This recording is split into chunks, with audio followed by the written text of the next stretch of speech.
الحمدللہ رب العالمین، تمام تعریفیں اللہ کے لیے جو تمام جہانوں کا پالنے والا ہے۔ الرحمن الرحیم، جو مہربان اور نہایت رحم کرنے والا ہے۔ مالک یوم الدین، جو روز جزا کا مالک ہے۔ ایاک نعبد، ہم تیری ہی عبادت کرتے ہیں، و ایاک نستعین، اور ہم تجھ ہی سے مدد مانگتے ہیں۔ اہدنا الصراط المستقیم، اور ہمیں سیدھے راستے کی طرف ہدایت کر۔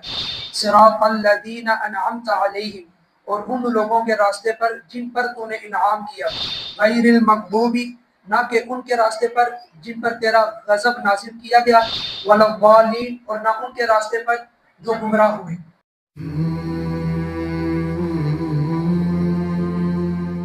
اهدنا الصراط المستقيم صراط الذين أنعمت عليهم غير المغضوب عليهم ولا الضالين۔ الحمدللہ رب العالمین، تمام تعریفیں اللہ کے لیے جو تمام جہانوں کا پالنے والا ہے۔ الرحمن الرحیم، جو مہربان اور نہایت رحم کرنے والا ہے۔ مالک یوم الدین، جو روز جزا کا مالک ہے۔ ایاک نعبد، ہم تیری ہی عبادت کرتے ہیں، و ایاک نستعین، اور ہم تجھ ہی سے مدد مانگتے ہیں۔ اہدنا الصراط المستقیم، اور ہمیں سیدھے راستے کی طرف ہدایت کر۔ صراط الذین انعمت علیہم، اور ان لوگوں کے راستے پر جن پر تو نے انعام کیا۔ غیر المغضوب، نہ کہ ان کے راستے پر جن پر تیرا غضب نازل کیا گیا، ولا الضالین، اور نہ ان کے راستے پر جو گمراہ ہوئے۔ اب آپ کے سامنے پوری سورہ فاتحہ ایک مرتبہ ایک ایک آیات ہو کر کے آپ کے سامنے پڑھی جا چکی ہے، اور اس پر تقریباً پورا ہفتہ بھی لگ چکا ہے۔ تو اس کا خلاصتاً ہم نے آج بیان کرنا ہے کہ سورہ فاتحہ جو اللہ تبارک و تعالیٰ نے جو پہلی سورت کو نازل کی اس قرآن مجید کی، اور جو مکمل سورت نازل کی، اس کو اللہ تبارک و تعالیٰ نے انسان کو کیا چیز سکھلانی تھی اس سورہ فاتحہ کے ذریعے۔ اس کو غور سے سمجھیے کہ سورہ فاتحہ کے اندر جو شروع کی آیات ہیں اس میں ہم لوگ صرف اور صرف اللہ تبارک و تعالیٰ کی حمد و ثنا بیان کر رہے ہیں۔ پھر اس کے بعد ہم لوگ اللہ تبارک و تعالیٰ کو یہ بتلا رہے ہیں کہ اے اللہ، ہم صرف تیری ہی عبادت کرتے ہیں، ہم تیرے علاوہ کسی اور کی عبادت نہیں کرتے، اور ہم اتنے عاجز لوگ ہیں، ہم لوگ اتنے ناقص لوگ ہیں کہ ہم لوگ صرف تجھ ہی سے مدد مانگتے ہیں، تیرے علاوہ ہم اور کسی سے مدد مانگنے کو بھی تیار نہیں ہیں۔ پھر اس کے بعد ہم نے اس دعا کے اندر اپنے بارے میں صرف یہ دعا مانگی کہ اے اللہ، تو ہمیں سیدھے راستے پر چلا، اور ان لوگوں کے راستے پر کہ جن پر تو نے انعام کیا اور جن پر تو نے اپنا وہ غضب نازل کیا ان کے راستے پر نہ چلا، اور جو تیرے راستے سے گمراہ ہوئے نہ ان کے راستے پر چلا۔ تو یہ جو پوری سورہ فاتحہ کا جو اسٹرکچر ہے یہ کس طرح ہے؟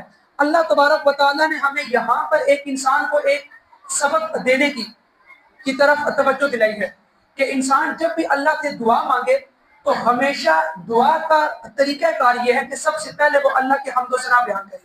جس طرح یہاں پر اللہ تبارک، کیونکہ جو پوری سورہ فاتحہ ہے یہ سورہ فاتحہ پوری کی پوری ایک دعا کے زمرے میں آتی ہے کہ انسان اس میں اپنی دعا مانگ رہے ہیں، اور دعا کا اللہ تبارک و تعالیٰ نے ہمیں حاصل یہ بتلا دیا کہ جب انسان کوئی اللہ سے دعا مانگے، جب بھی مانگے، پانچوں نمازوں کے بعد مانگے، جب بھی مانگے، جب بھی اللہ کے سامنے ہاتھ اٹھائے، تو اس وقت جو دعا مانگنے کا وہ طریقہ ہے ایک مسلمان کو جو دیا اللہ نے وہ اس طرح دیا کہ سب سے پہلے اس طرح نہیں کہ اے اللہ تو میری فلانی حاجت پوری کر دے، نہیں، سب سے پہلے اللہ تبارک و تعالیٰ کی حمد و ثنا بیان کیجیے۔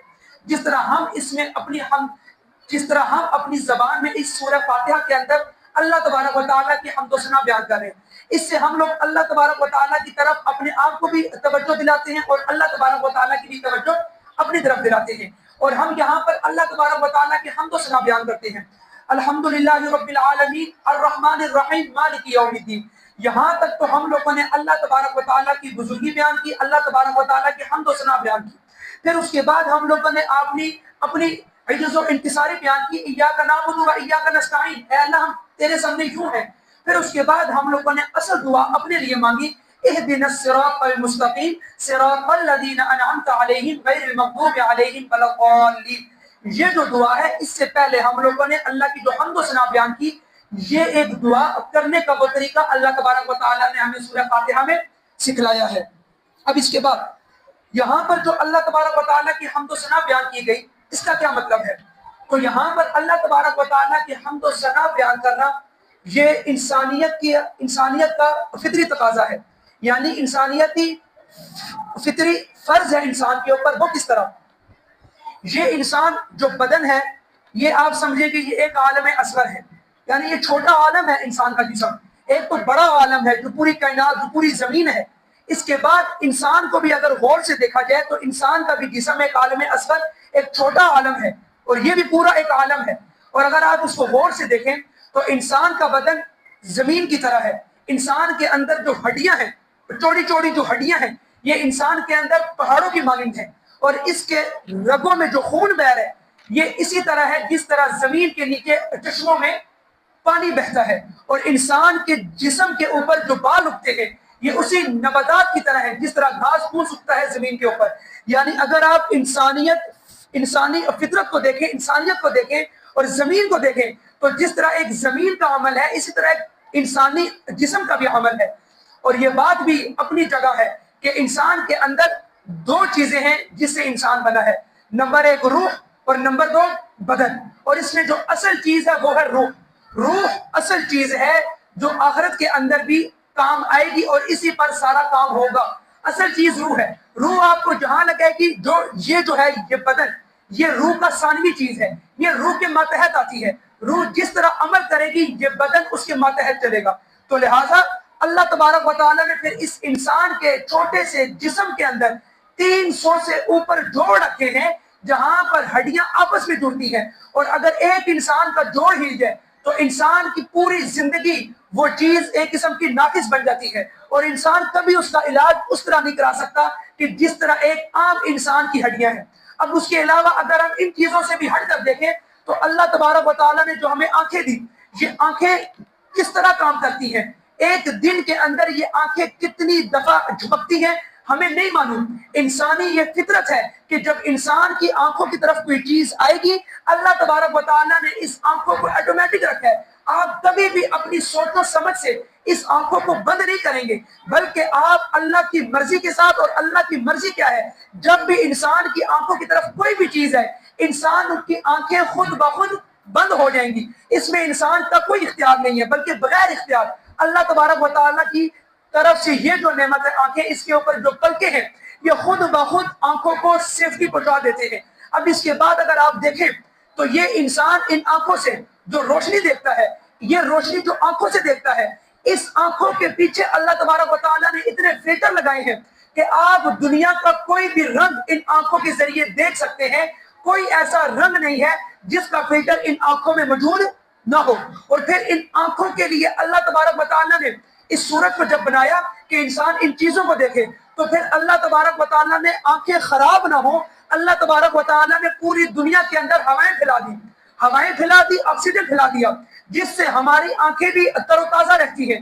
یعنی آپ صرف ایک چھوٹی سی نعمت کو دیکھ لیں کہ اللہ تبارک و تعالیٰ نے بن مانگے انسان کو چھوٹی سی نعمت دی، اتنی بڑی نعمت دی ہے کہ اس ایک نعمت کے پیچھے اللہ نے اتنی نعمتیں بنائی کہ انسان کی آنکھیں دکھے نہ. اب اس کے بعد اگر آپ لوگ اس پر بھی غور کریں کہ خدا نہ خواستہ اگر انسان کی ایک آنکھ ضائع ہو جائے تو انسان کی ایک آنکھ چاہے وہ کتنا ہی امیر کیوں نہ ہو، چاہے وہ کیوں نہ ایک بہت بڑا بادشاہ ہی کیوں نہ ہو، بہت بڑی سلطنت ہی اس کے اندر کیوں نہ ہو، لیکن اگر اس کی ایک آنکھ ضائع ہو جائے تو اس کے بعد اس کی کبھی بھی اس طرح کی آنکھ جو کسی غریب کی آنکھ ہے، اس غریب کی آنکھ کی طرح اس امیر انسان کی آنکھ کبھی نہیں ہو سکتی، کبھی نہیں ہو سکتی. اگر بن بھی گئی تو وہ آنکھیں خود بخود جھپک نہیں سکتی، خود بخود جھپک نہیں سکتی. اگر وہ خود بخود جھپک بھی جائے اس میں یہ طاقت نہیں ہوگی کہ وہ دنیا کے تمام جو رنگ ہیں ان کو دیکھ سکے. اگر وہ تمام رنگوں کو دیکھ بھی لے پھر بھی اس کے بعد بھی اس آنکھ میں اتنی طاقت نہیں ہوگی کہ اگر مثال کے طور پر خدا نہ خواستہ کوئی حادثہ ہو جائے، کچھ بھی ہو جائے تو وہ ان آنکھوں کو بغیر اختیار کے جھپکا سکے. یہ صرف اور صرف اللہ تبارک و تعالیٰ نے اس انسان کو بن مانگے یہ نعمت دی ہے. جب ان نعمتوں پہ ہم غور کرتے ہیں تو اللہ تبارک و تعالیٰ کی تعریف ہمارے منہ سے بے ساختہ نکلتی ہے. الحمدللہ رب العالمین، اللہ کے لیے ہے تمام تعریفیں جو تمام جہانوں کا پالنے والا ہے. اب یہاں پر دیکھ لیجئے الحمدللہ. اب یہ جو الحمدللہ ہے، الحمدللہ ایک حدیث میں آیا کہ اللہ تبارک و تعالیٰ نے یہ ایسی نعمت ہے جو تمام نعمتوں پر بھاری ہے. اگر ایک انسان کو اللہ نے پوری دنیا کی تمام نعمتیں دے دی، تمام نعمتیں دے دی، ان تمام نعمتوں پر جب اس نے کہہ دیا الحمدللہ تو یہ الحمدللہ کہنے والی نعمت ان تمام نعمتوں سے بڑھ کر ہے. یعنی یہ الحمدللہ جو انسان کے منہ سے نکلا ہے تو یہ الحمدللہ ان تمام نعمتوں سے افضل ہے جو اللہ نے پوری دنیا کی ہر نعمت بھی اگر اللہ تبارک و تعالیٰ انسان کو دے دے اور ان تمام نعمتوں کے اوپر انسان ٹھنڈے دل سے کہہ دے الحمدللہ، تو یہ جو الحمدللہ ہے یہ ان تمام نعمتوں سے افضل ہے، یہ اتنی بڑی طاقت ہے۔ اور اسی لیے اللہ تبارک و تعالیٰ نے اپنا کلام بھی الحمدللہ سے شروع کیا ہے، الحمدللہ رب العالمین، کہ میں نے انسان پر اتنی نعمتیں اتاری۔ تو انسان جب بھی دعا کے لیے ہاتھ اٹھائے گا تو وہ بے ساختہ سب سے پہلے یہی بولے گا الحمدللہ رب العالمین۔ اس سے بہترین الفاظ اور کوئی نہیں تھے، سب سے بہترین الفاظ اللہ تبارک و تعالیٰ لے آئے الحمدللہ رب العالمین۔ اور میں نے آپ کے سامنے یہ پہلے ذکر کیا کہ سورہ فاتحہ ایک دعائیہ اسلوب ہے، یہ ایک دعا کا وہ طریقہ سکھایا ہے اللہ تبارک و تعالیٰ نے۔ اب اس کے بعد سمجھ لیجیے آگے، الحمدللہ رب العالمین الرحمن الرحیم مالک یوم الدین۔ اب یہاں پر آپ دیکھ لیجیے کہ الرحمن الرحیم مالک یوم الدین کے اندر میں نے آپ کے سامنے بیان کیا تھا کہ اللہ تبارک و تعالیٰ کی جو رحمتیں ہیں وہ انسان کے اوپر کامل ہیں۔ اگر اللہ کی رحمت کامل نہ ہوتی تو صرف مسلمان ہوتے، وہ کافر نہ رہتے، جو دن رات اللہ کے خلاف ہر وہ قدم اٹھاتے ہیں۔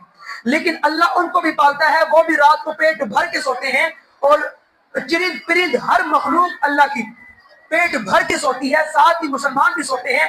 اس کا مطلب یہ ہے کہ الرحمن سے مراد اللہ کی پوری رحمت ہے، الرحیم سے مراد جو خاص طور پر اللہ تبارک و تعالیٰ کی جو رحمت ہے، یہ ہم نے آپ کے سامنے بیان کی۔ پھر مالک یوم الدین، اللہ تبارک و تعالیٰ نے یہ بھی بتلا دیا کہ اے انسانوں، صرف میں تمہاری اس زندگی کا مالک نہیں ہوں، میں قیامت کے دن کا بھی مالک ہوں، اور میں قیامت کے دن بھی تمہارا حساب کتاب میں ہی دیکھوں گا، میں ہی تمہارے نام اعمال تمہارے دائیں ہاتھ میں اور بائیں ہاتھ میں دوں گا۔ تو لہٰذا میں اس دن کا بھی مالک ہوں۔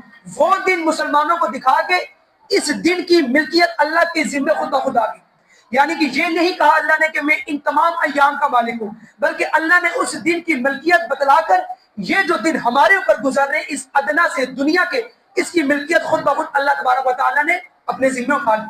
اب اس کے بعد ایاک نعبد و ایاک نستعین، یہ ایک راز ہے سورہ فاتحہ کے اندر جو اللہ تبارک و تعالیٰ نے بیان کیا، جو یعنی میرے اور میرے بندے کے درمیان یہ آیت مشترک ہے۔ اللہ تبارک و تعالیٰ نے بیان کیا بین و بین عبدی، میرے اور میرے بندے کے درمیان، بینی میرے درمیان، و بین عبدی اور میرے بندے کے درمیان یہ آیت مشترک ہے۔ کیوں؟ اگر آپ غور سے دیکھیں ایاک نعبد و ایاک نستعین کے اندر ایاک نعبد جو پہلا جملہ ہے اس میں انسان نے شرک کی نفی کر دی ہے۔ اے اللہ میں تیری ہی عبادت کرتا ہوں، تیرے علاوہ میں کسی کی عبادت نہیں کرتا، تیرے علاوہ کوئی عبادت کے لائق بھی نہیں ہے۔ ایاک نعبد کے اندر دیکھیں تو ہم نے پہلے جملے کے اندر ہم لوگوں نے شرک کی نفی کر دی ہے، اے اللہ تو ہی ایسا مالک ہے جس کی ہم عبادت کرتے ہیں۔ پھر آگے فرمایا وَإِيَّاكَ نَسْتَعِينُ، ہم تجھ ہی سے مدد مانگتے ہیں۔ اس میں انسان نے اپنے آپ کو عاجز بتلا دیا کہ اے اللہ میں تیرے سامنے اپنی عجز و انکساری بیان کرتا ہوں، میں کچھ بھی نہیں ہوں، میں تیرے سامنے کچھ بھی نہیں ہوں، تو نہ ہو، تیری مدد شامل حال نہ ہو تو میرا وہ کوئی بھی قدم تیری مرضی کے بغیر نہیں اٹھ سکتا۔ لہٰذا وَإِيَّاكَ نَسْتَعِينُ، اور ہم تجھ ہی سے مدد مانگتے ہیں، تیرے علاوہ اور کوئی چیز، کوئی خالق نہیں ہے، کوئی مالک نہیں ہے، کوئی معبود کے لائق نہیں ہے جس سے ہم مدد مانگے، لہٰذا ہم تجھ ہی سے مدد مانگتے ہیں۔ اب یہاں پر ایاک نعبد میں جہاں پر ہم نے شرک کی نفی کی، یہاں پر اس قرآن نے ایک اسلوب بیان کیا۔ پہلے زمانے کے اندر اللہ تبارک و تعالیٰ نے جو پچھلی امتیں بھیجی تھی ان کے اندر ایک بہت بڑی خرابی تھی، یہ چھوٹی چھوٹی باتوں کے اندر مکمل طور پر شرک کرنا شروع کر دیتے، یعنی یہ اللہ تبارک و تعالیٰ کو مانتے تھے، اللہ تبارک و تعالیٰ کی بڑائی بھی بیان کرتے تھے، لیکن اگر کوئی چھوٹا سا کام ان کے ساتھ ہو گیا تو یہ فوری طور پر، اگر ان کے ساتھ اچھائی ہوئی ہے تو یہ فوری طور پر اللہ کو بھلا کر اللہ کے غیر اللہ کے آگے جھکتے تھے۔ اس کو قرآن نے یوں بیان کیا اتخذوا احبارهم اربابا من دون اللہ، کہ یعنی کہ جو تم لوگ تھے، یعنی یہ اہل کتاب کو اللہ تبارک و تعالیٰ کے پیارے حبیب بتلا رہے ہیں کہ تم لوگ اللہ کے سوا اپنے علماء کو رب بنا لیا کرتے تھے، اللہ کے سوا تم اپنے علماء کو اپنا رب بنا لیا کرتے تھے۔ ایک صحابی ہوئے جو حضور صلی اللہ علیہ وسلم کی تعلیمات سے پہلے نصارہ تھے، ان کا نام تھا عدی بن حاتم رضی اللہ تعالیٰ عنہ۔ انہوں نے فرمایا اے اللہ کے رسول، میں ایک عیسائی رہا ہوں، میں نے تو آج تک نہیں دیکھا کہ ہم لوگوں نے اللہ کے سوا اور کسی کو معبود بنایا ہو۔ ہاں خرابیاں ہم میں تھی، لیکن ہم نے ایسا نہیں کیا کہ ہم نے اللہ کے سوا کسی عام انسان کو ہم نے کسی عام عالم کو رب بنا لیا ہو. تو کیا یہ اللہ کی طرف سے ہم پر الزام نہیں؟ تو حضور صلی اللہ علیہ وسلم نے فرمایا نہیں، تم قرآن کا اسلوب نہیں سمجھے. قرآن تم پر کیا اعتراض کر رہا ہے، تم اس اعتراض کو نہیں سمجھے. قرآن یہ اعتراض کر رہا ہے کہ تم اللہ کے سوا علماء کو رب بنا لیا کرتے تھے. اس کا مطلب یہ ہے کہ تم اپنے علماء کی اتنی سنتے تھے. جو رب نے حلال قرار دیا، اگر تمہارے علماء نے اس کو حرام قرار دیا تو تم اس کو حرام سمجھتے تھے. اگر اللہ نے اس کو حرام قرار دیا اور تمہارے علماء نے اس کو حلال سمجھ لیا تو تم اپنے علماء کو مان کر اس کو حلال سمجھتے تھے. کیا ایسی بات تھی کہ نہیں تھی؟ انہوں نے فرمایا ایسی ہی بات تھی. کہا کہ قرآن اس اعتراض کو ایک اجاگر کر رہا ہے کہ تم اپنے رب کے علاوہ اپنے علماء کو رب بنا لیا کرتے تھے. تم ہر چیز اپنے علماء کی سن لیا کرتے تھے. تو لہذا جو پچھلی امتوں میں جو چیزیں ایک برائی تھی وہ اللہ تبارک و تعالیٰ نے سورہ فاتحہ میں بیان کر دی کہ جب میرا بندہ، جب ایک ایمان والا جس کے دل میں ایمان ہو، جس کے دل میں لا الہ الا اللہ کی محبت بیٹھی ہو، وہ جب یہ دعا مانگے تو وہ دعا کے اندر یہ بھی اللہ تبارک و تعالیٰ نے یہ دعا بھی ڈال دی، ایاک نعبد و ایاک نستعین، اے اللہ ہم تیری ہی عبادت کرتے ہیں اور تجھ ہی سے مدد مانگتے ہیں. اس کے بعد اہدنا الصراط المستقیم، صراط مستقیم میں نے آپ کے سامنے بیان کیا کہ بالکل سیدھا راستہ. مستقیم اس راستے کو بولتے ہیں جو بالکل سیدھا راستہ ہو، جس میں کوئی موڑ نہ ہو، جس میں کوئی کجی نہ ہو. تو لہٰذا اہدنا الصراط المستقیم کو جو اللہ تبارک و تعالیٰ نے بیان کیا وہ یہ. اب یہاں سے انسان اپنے لیے دعا مانگتا ہے. یہاں سے اب اللہ کی بڑائی بھی ہوگی، اپنا حق بھی بتا دیا، اللہ کا حق بھی بتا دیا. اب اس کے بعد انسان اپنے لیے دعا مانگ رہا ہے اہدنا الصراط المستقیم. اور اس صراط مستقیم کو اللہ نے بالکل عمومی رکھا، یعنی اس میں نہ دنیاوی مقاصد رکھے نہ دینی مقاصد رکھے، بلکہ جب بھی انسان کو دنیاوی مقاصد کے اندر چوٹ پہنچے، مشکل پہنچے، انسان کہیں اور جا رہا ہے یا دینی مقصد سے انسان ہٹ چکا ہے اور انسان کہیں اور جا رہا ہے، غیر اللہ کی طرف جا رہا ہے، شیطان کے راستے پر جا رہا ہے، یعنی ہر قسم کی دعا پر انسان یہ دعا مانگ سکتا ہے اہدنا الصراط المستقیم کہ اے اللہ میں سیدھے راستے کی طرف چلا. چاہے آپ کا کوئی دنیاوی مقصد ہو یا دینی مقصد ہو، سب میں آپ نے یہی دعا مانگنی ہے اے اللہ تو ہمیں سیدھے راستے پر چلا. جو میرے لیے اچھا ہے تو مجھے وہ عطا کر، جو میرے لیے برا ہے بے شک میرے لیے زیادہ ہے وہ مجھے مت دے، وہ مجھے مت دے، مجھے وہ مال دے جو شر سے پاک ہو، جو شر سے پاک ہو. اللہ کبھی کبھار زیادہ دے کر بھی اس کے ساتھ شر بھیج دیتا ہے اور بعض اوقات اللہ کم دے کر بھی اس کے ساتھ خیر دیتا ہے. لہٰذا اللہ سے ہمیشہ خیر مانگی جائے. اہدنا الصراط المستقیم کی یہی تشریح ہے کہ انسان ہمیشہ اللہ سے سیدھا راستہ مانگے. پھر صراط الذین انعمت علیہم، پھر انسان نے یہ نہیں کہا کہ اے اللہ صرف ہمیں سیدھے راستے پر چلا، بلکہ ان کے راستے پر چلا جن پر تو نے انعام کیا. اور انسان یہاں پر باقاعدہ رجال اللہ کا، یعنی جو اللہ کے برگزیدہ بندے ہیں تو ہمیں ان کے راستے پر چلا. اور وہ کون سے بندے ہیں؟ اللہ نے بیان کیا فَأُولَٰئِكَ مَعَ الَّذِينَ أَنْعَمَ اللَّهُ عَلَيْهِم مِّنَ النَّبِيِّينَ، وہ انبیاء کرام ہیں، وَالصِّدِّيقِينَ جن کا باطن بھی پاک ظاہر بھی پاک، جو صدیقین ہیں، جو صدیقین جو اولیاء اللہ ہیں وہ صدیقین ہیں، ان کے راستے پر چلا. والشہداء جو شہداء ہیں، جو اللہ کے راستے میں جان دینے سے گریز نہیں کرتے. اور یہ وہی لوگ ہیں جن کے دل میں اللہ تبارک و تعالیٰ کی طرف سے ایمان ہو. اور رات کو ہم نے دیکھا بھی کہ اللہ تبارک و تعالیٰ کے برگزیدہ بندے کہ جو اس وقت جب ہم رات کو سوئے ہوئے تھے اس وقت وہ اللہ کے برگزیدہ بندے اپنے سر پر وہ کفن باندھ کر اور اپنے دشمن کی حدود میں گھس کر، حالانکہ ان کے دشمن کو اتنی ہمت نہیں ہو سکی کہ وہ ہماری حدود سے حملہ کرتا. یہ بات الگ ہے کہ دشمن نے جو حملہ کیا جہاں جہاں کیا اس کے ٹارگٹ بالکل ٹھیک لگے، جو مراکز اس نے وہ تباہ کرنے تھے اس نے وہ شہید کیے.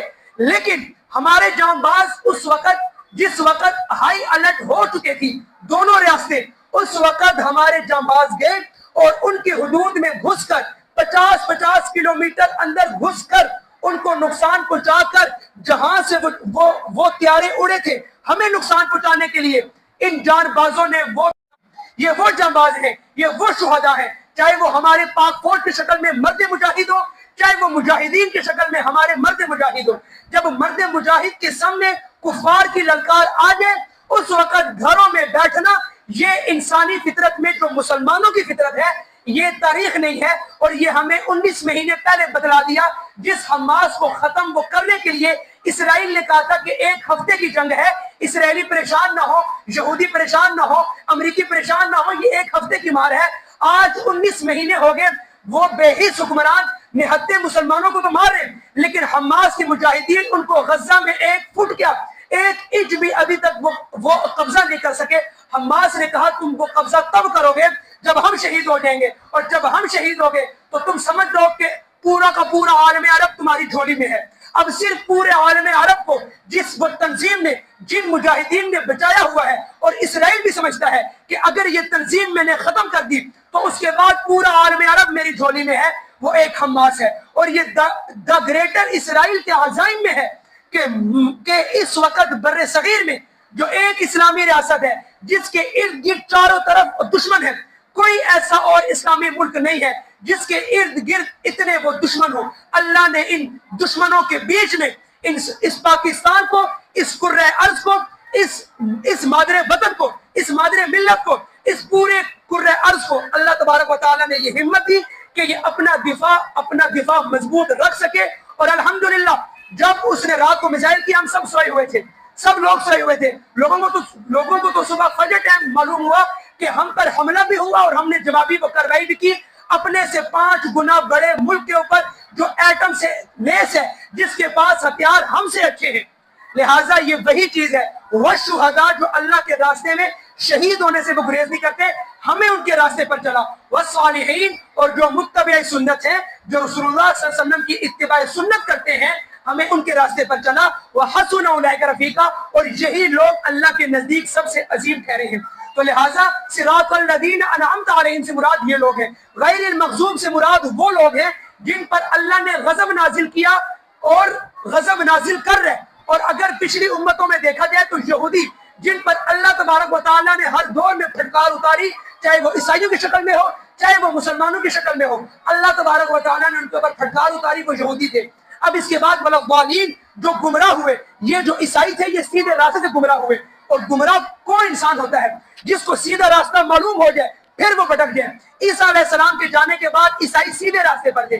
یہودیوں کی جب شرارت ہوئی ان کے بیچ میں، تو ان کا ایک عقیدہ جو پہلے تھا، جو بالکل صحیح مسلم عقیدہ تھا، وہ یہ تھا کہ عیسیٰ علیہ السلام اللہ کے نبی ہیں، اللہ کے نبی ہیں۔ پھر اس کے بعد عیسیٰ علیہ السلام کے جو امتی تھے ان کا یہ عقیدہ چینج ہو گیا، انہوں نے کہا نہیں، عیسیٰ علیہ السلام اللہ کے بیٹے ہیں، اللہ کے بیٹے ہیں۔ پھر اس کے بعد ان کا دوبارہ عقیدہ چینج ہوا اور انہوں نے کہا نہیں، اللہ کے بیٹے نہیں، بلکہ اللہ کا تو کوئی وجود ہی نہیں ہے، بلکہ عیسیٰ علیہ السلام خود اللہ ہے، وہ آئے تھے ہماری رہنمائی کرنے، اللہ خود، اب وہ واپس اوپر چلے گئے۔ تو لہٰذا یہ سیدھے راستے سے بھٹک گئے، ورنہ ظالم سے اگر مراد دی جائے تو نصارہ ہیں، عیسائی ہیں، اور ہم نے ان کے راستے پر بھی نہیں چلنا، ہم نے چلنا ہے اہدنا الصراط المستقیم، صراط الذین انعمت علیہم، جن پر تو نے انعام کیا۔ اور وہ آگے سامنے میں نے بیان کر دیا، یہ پوری سورہ فاتحہ کا خلاصہ تھا، اور یہ ایک دعا تھی جو اللہ تبارک و تعالیٰ نے انسان کو سکھائی کہ جب بھی انسان دعا مانگے تو یوں مانگے، اور یہ بھی ایک دعا ہے۔ اسی لیے اللہ نے کہا 5 وقت کی نماز میں